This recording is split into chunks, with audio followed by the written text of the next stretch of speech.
नमस्कार दोस्तों, this is Tushar Sinha from ward number 16 Giridih Jharkhand. आप सभी का मेरे यूट्यूब चैनल में बहुत बहुत स्वागत है।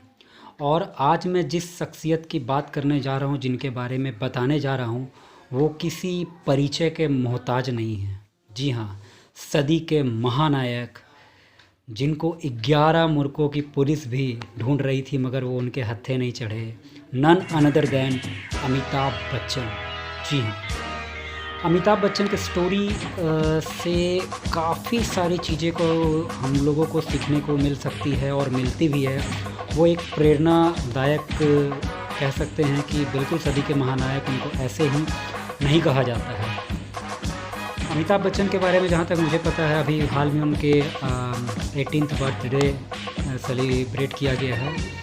और कहा जाता है उनके बारे में कि वो जब उनके फादर सभी को जानते हैं, मिस्टर हरिवंश राय बच्चन, जो एक बहुत बड़े लेखक कवि रह चुके हैं और उनकी कविता काफ़ी फेमस भी रही है। कोशिश करने वालों की कभी हार नहीं होती, और मेरी मधुशाला जो कविता है। तो अभी हम लोग बात करें अमिताभ बच्चन की। बिल्कुल, जब वो पहली बार ऑल इंडिया रेडियो में ऑडिशन देने के लिए गए थे जॉब के लिए, स्ट्रगलर जब वो थे, स्ट्रगल के पड़ाव पे, तब उन्हें ऑल इंडिया रेडियो ने रिजेक्ट कर दिया था क्योंकि उनकी आवाज़ ही अच्छी नहीं थी। रेडियो वालों को उनकी आवाज़ पसंद नहीं आई। मगर कहते हैं ना कि कभी कभी कुछ चीज़ें अच्छे के लिए होता है, कहते जो होता है अच्छे के लिए होता है। और आज उनकी आवाज़ ही उनकी पहचान है। अमिताभ बच्चन के अनगिनत डायलॉग, मैं जहाँ खड़ा हूँ तो हूँ, लाइन वहीं से शुरू होती है। दीवार पिक्चर का एक डायलॉग वो भी रहा कि मैं आज भी फेंके हुए पैसे नहीं उठाता हूँ।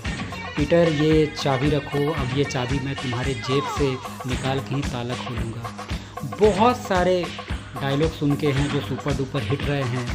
और शायद उनकी शुरू की कुछ फिल्में, शायद 17-18, मुझे याद नहीं आ रहा है कि मैं उन पर नहीं जा रहा हूँ, कि फिल्में फ्लॉप रही। उसके बाद एंग्री यंग मैन के जंजीर पिक्चर से उभर के आए।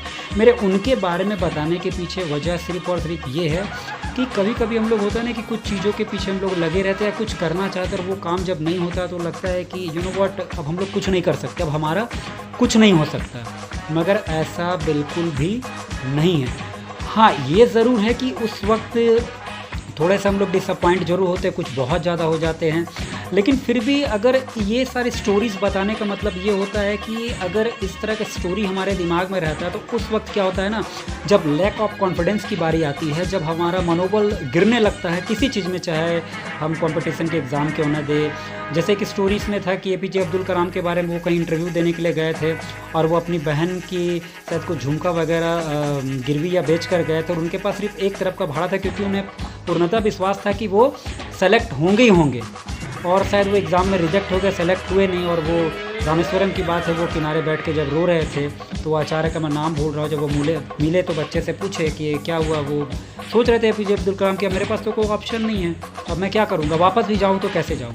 तो वो जब पूछे तो उनको पूरी स्टोरी बताया गया। वो APJ अब्दुल कलाम पूरी स्टोरी अपने बारे में बताया कि ऐसे ऐसे बात है, मैंने बहन के जो है वो गहने गिरवी रख के यहाँ पर आया, मेरे पास जाने का भी भाड़ा नहीं है, आप पता नहीं मेरा क्या होगा, वगैरह वगैरह, वो सारी बातें बताने लगे।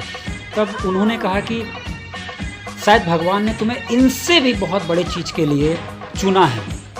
कहते हैं ना कि डायरेक्टर सबसे कठिन से कठिन रोल उसी व्यक्ति को देता है जो सबसे अच्छा किरदार निभा पाता है। कहते हैं ना, सबसे टफ रोल किसको दिया जाए, वो व्यक्ति को, जैसे हीरो हम लोग सेलेक्ट करते हैं।